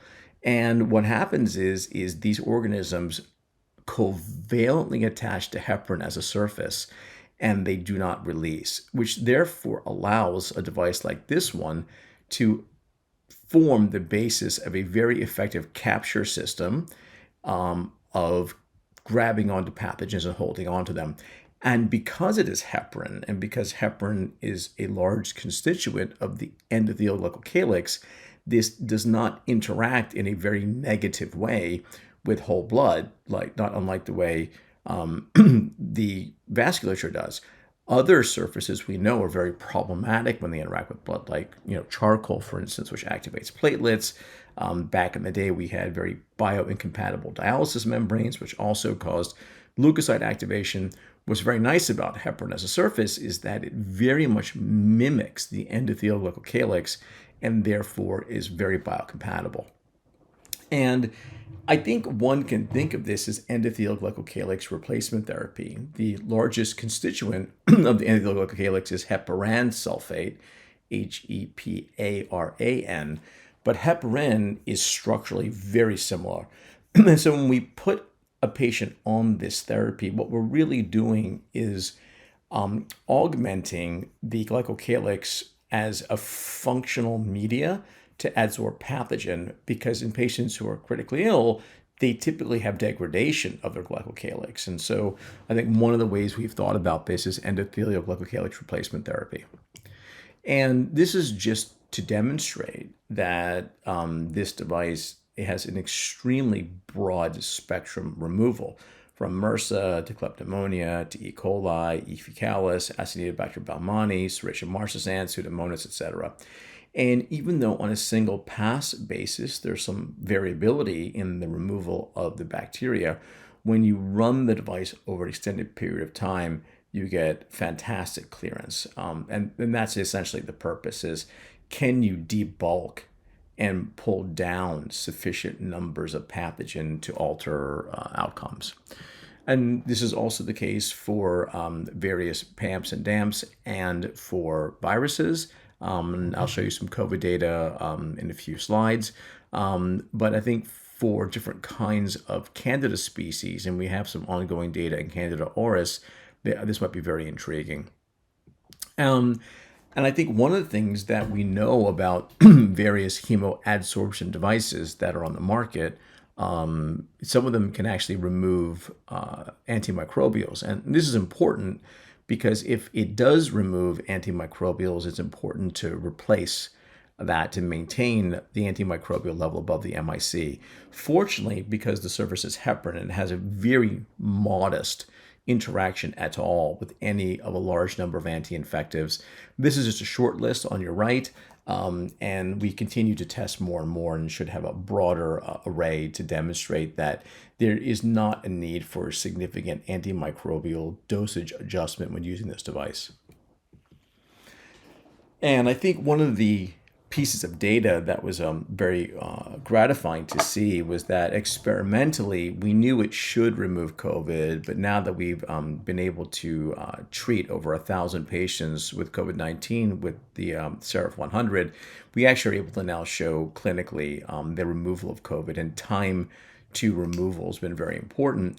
And I think what's been very heartening is that in a randomized controlled trial looking at COVID, in patients who receive the Seraph versus standard of care, you can see in the first 6 hours and then to 24, this rapid reduction in viral load, which maintains suppression out to 48 hours. So for those patients in whom viremia is an important component of their illness, this is a very effective way to pull the viral loads down. And I think a very interesting case, this was done by Stu Goldstein's group at Cincinnati Children's Hospital. This was a child who had severe COVID-19 and was about to be flip prone, had a very robust response.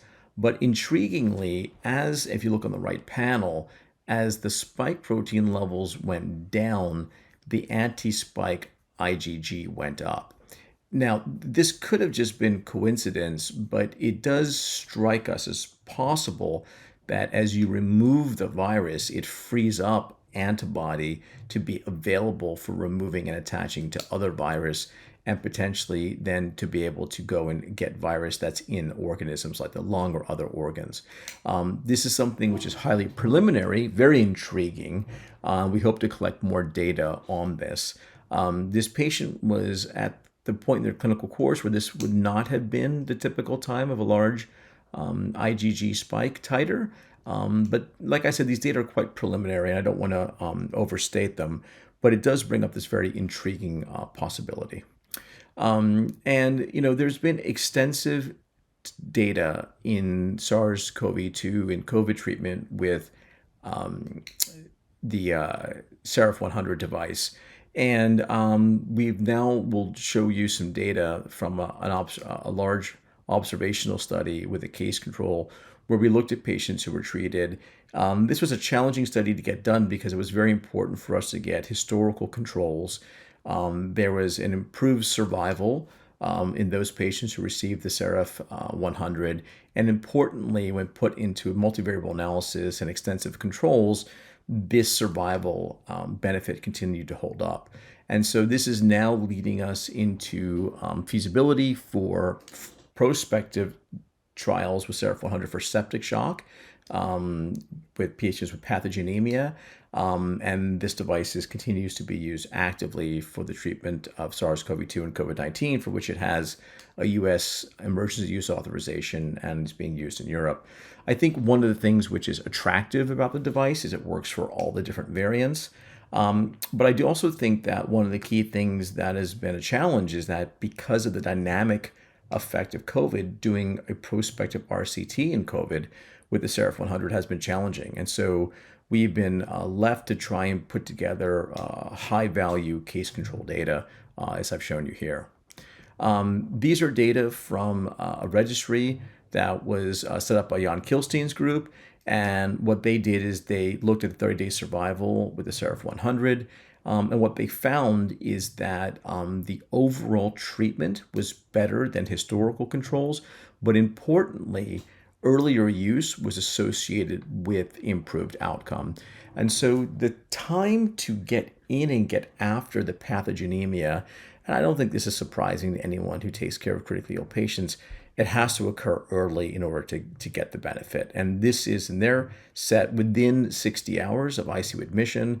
In general, we push very hard for if clinicians are going to opt for this therapeutic, to do it in the first 48 hours, if not sooner.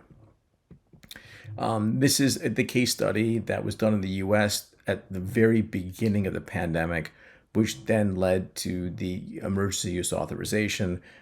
These data demonstrated, in addition to substantial hemodynamic improvements, also some improvements in PF ratio as well. And this was very gratifying early on, and we continue to see a pretty consistent trend line with this device. Currently, we are enrolling in a prospective study looking at pathogen-associated shock. This is largely in the US, and we look forward to being able to present these data in the not-too-distant future. We'll be looking very carefully at the safety, and the primary endpoint on this group will be ICU-free days in the first 28 days.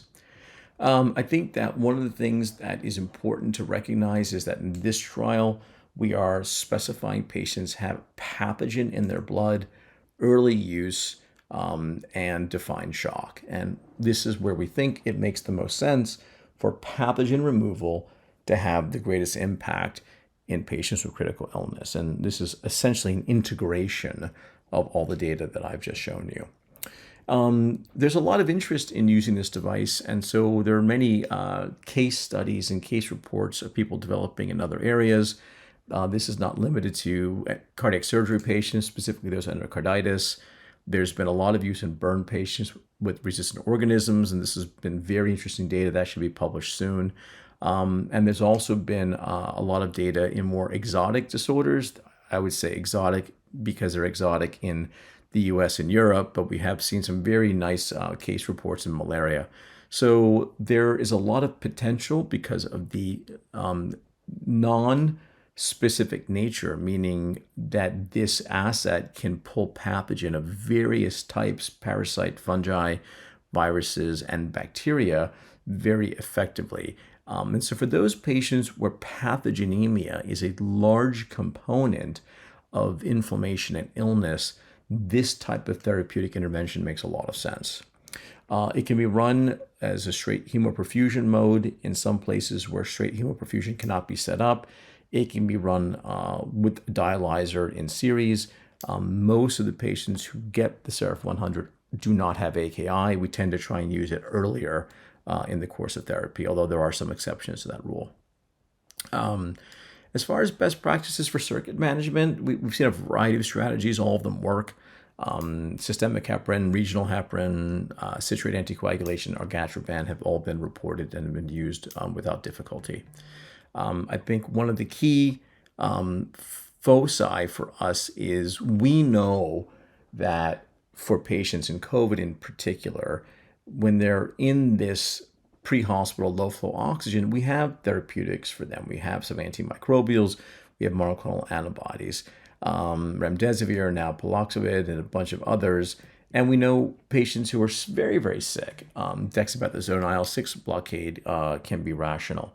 But our sweet spot where we think pathogenemia is critical for driving a worse outcome is that patient on high-flow oxygen or the one who has just gotten intubated, where the intervention of pathogen removal allows to a change in trajectory for improved outcomes. And that are these patients. And that's been our focus. And this goes back to Jan Kilstein's data and the COSA registry basically showing that earlier is better. So this is really where we try and focus clinicians for not just COVID use, but in general, which is earlier. And I think that from a program implementation strategy, I think it varies. But in Europe, the real markers of interest have been decreased vasopressor use, blood pressure, levels of ferritin and D-dimer. But I think the most important thing we generally see is a strong push towards following the patient's clinical response to the treatment. So in summary, we've had some very interesting experience with the Seraph 100 in patients with critical illness and COVID-19.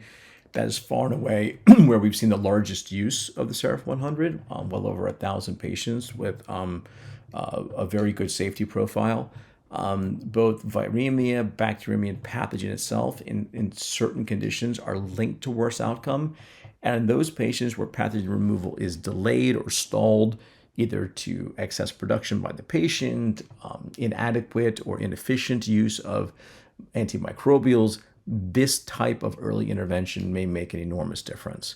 It's something we're looking forward to testing outside of COVID-19 and getting more prospective randomized data vis-a-vis bacteremia, fungemia, and some other parasites. And with that, I appreciate your attention, and I hope you enjoyed this talk. Thank you. Dear colleagues, good morning, good afternoon, good evening. My name is Professor Thomas Rumelet. I work as an anesthesiologist and intensivist in Lyon, in France. And today I'm going to talk about cytokine removal in sepsis. These are my conflicts of interest, and this is the outline I would like to follow. First, why removing cytokines and how it may work. Second, what are the different techniques proposed for cytokine removal in 2022? And why do we need research to be continued in this area? So why removing cytokines and how it may work? Well, to answer this question, we have to go back to the sepsis pathophysiology, which was described in 2009 by Richard Hotchkiss and co-workers. Sepsis is a double inflammatory response with a pro-inflammatory component and an anti-inflammatory component.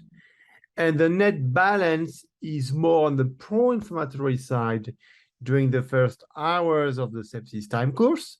And then after a few hours, the net balance is on the anti-inflammatory side. This is called the immunosuppression state.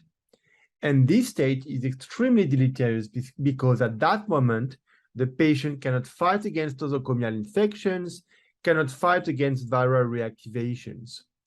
All of this is due to the release of all these mediators, all these inflammatory cytokines. And so the purpose of these blood purification devices is to remove these cytokines in order to restore some kind of immune homeostasis. It is very important to remind everybody that today in the sepsis definition, there is a reference to immunology. Sepsis definition is sepsis should be defined as a life-threatening organ dysfunction caused by a dysregulated host response to infection. So you see this dysregulated host response is actually part of the sepsis definition. So regarding this pathophysiology, how does extracorporeal blood purification exactly work? Well, we don't really know. We don't know how these machines, these membranes, these devices, these cartridges exactly interact with sepsis pathophysiology. This is on the left side of the slide here. This is pathophysiology of sepsis-associated AKI, and we don't really know how these devices exactly interact with sepsis pathophysiology. We don't really know if we need to target the endotoxin, which is the trigger of the host inflammatory response, or do we need to target the cytokines? And Claudio Ronco already told us 20 years ago that it may be a good idea to remove cytokines because if we remove cytokines from the blood, we may decrease the peaks of these cytokines, and by doing so, we may improve patient outcomes. We may also want to target the cytokine-chemokine gradient between the blood circulation here and the infected tissue.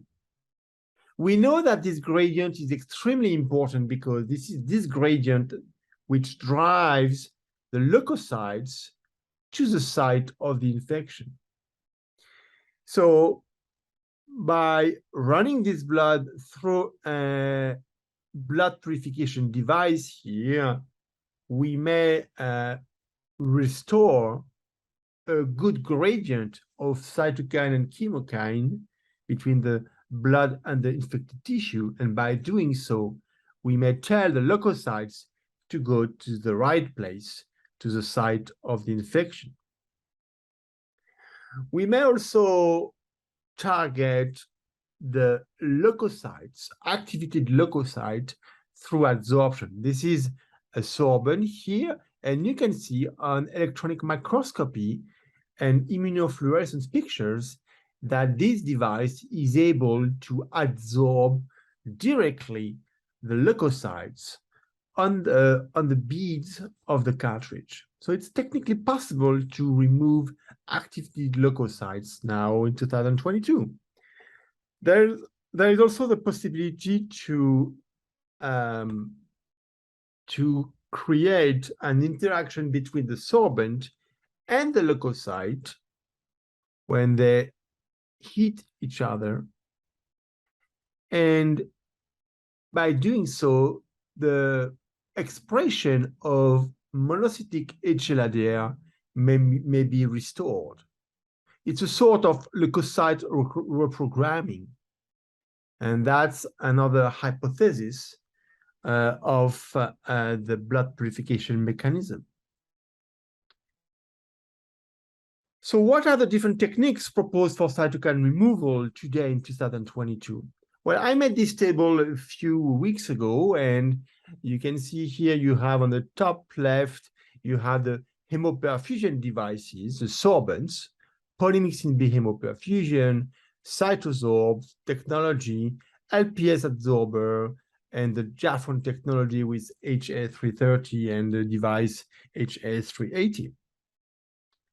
You have the CRT filters here. So it's like a hybrid technique with a CRT filter. Some specific CRT filters you can provide both at the same time kidney support and blood purification for immunomodulation.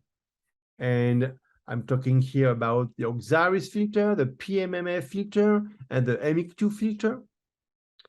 You have also high volume hemofiltration, plasma exchanges, CPFA, and you have now new blood purification therapies, as we've seen before, capable of to remove leukocytes or even bacteria and viruses.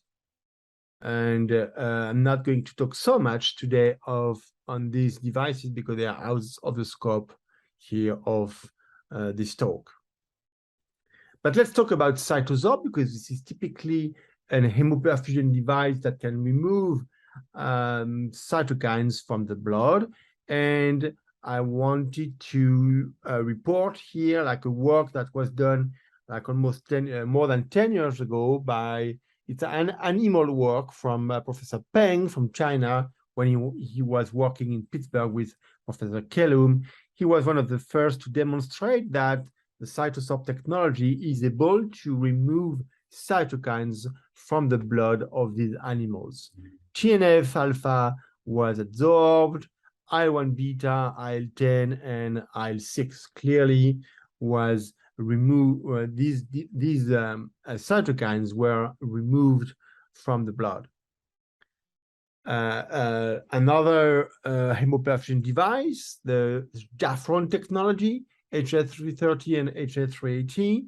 Well, here you have like a case report. You have also case series reported in the literature, especially during the COVID-19 pandemic, where a lot of patients were placed under hemoperfusion to remove cytokines. And here in this patient, you can see on the CT scan that there was an improvement of the lung function after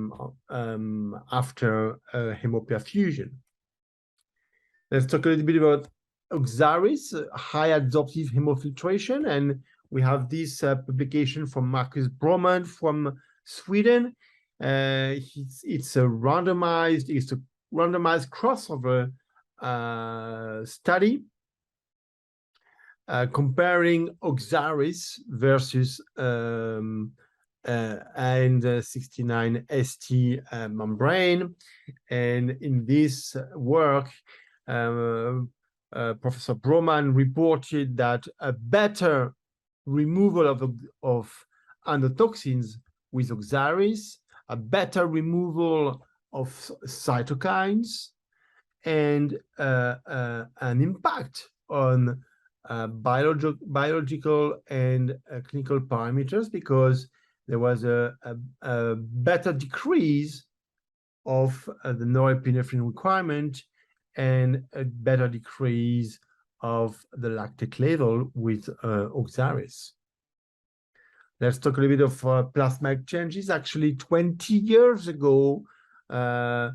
Busun from Russia reported an interesting study in intensive care medicine with an interesting signal of an improvement of the survival when septic patients were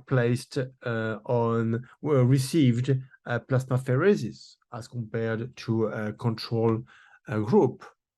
20 years later, Klaus Stahl and Sasha David reported in Critical Care again that septic patients who received plasmapheresis got a continuous decrease of the norepinephrine dose, norepinephrine requirement here, better decrease of the norepinephrine dose, and again of the lactate levels as compared to the standard group.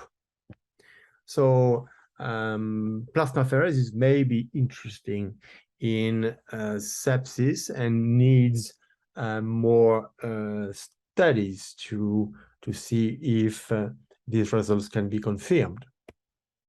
So why do we need research to be continued in this area? I think this is very important, because when you go to some congresses, you may hear that all the literature in this field is negative, that we have large multi-center randomized control trials that are negative, like the Abdomix trial, the Euphrates trial, the COMPACT trial with TPFA, and the IVOIR trial with high volume hemofiltration. They are negative. So some physicians, they claim that extracorporeal blood purification for modulation of the inflammatory response just does not work. Literature is all negative. Well, I strongly disagree with this, and I would like to explain you why. First of all, this is wrong to say that all the literature is negative. You can find some very serious meta-analysis. This is the one of them performed by Professor Kellum, published in Critical Medicine a few years ago, and showing an interesting improvement in terms of survival with blood purification devices. Of course, the UFAS trial published more than 10 years ago, also from Gina Cruz and Claudio Ronco, a multi-center randomized control trial performed in Italy, improvement of hemodynamics, improvements of respiratory parameters and so forth score in the patients who received polymyxin B hemoperfusion, and a slight improvement on survival as well. The Euphrates trial was negative, but if we look at a subgroup of patients, one with a organ dysfunction score more than 9 and an EAA activity of between 0.6 and 0.9, then the patients who received polymyxin B hemoperfusion got a better survival than the control group. A second thing I would like to say is it's good to look at the study limits when there is a positive trial. But when there is a negative trial, that all the studies that I was talking about before, the IVOIR study, Abdomix, COMPACT 1, COMPACT 2, and Euphrates, they are also full of limits. And it's important to report the limits also when you have negative trials.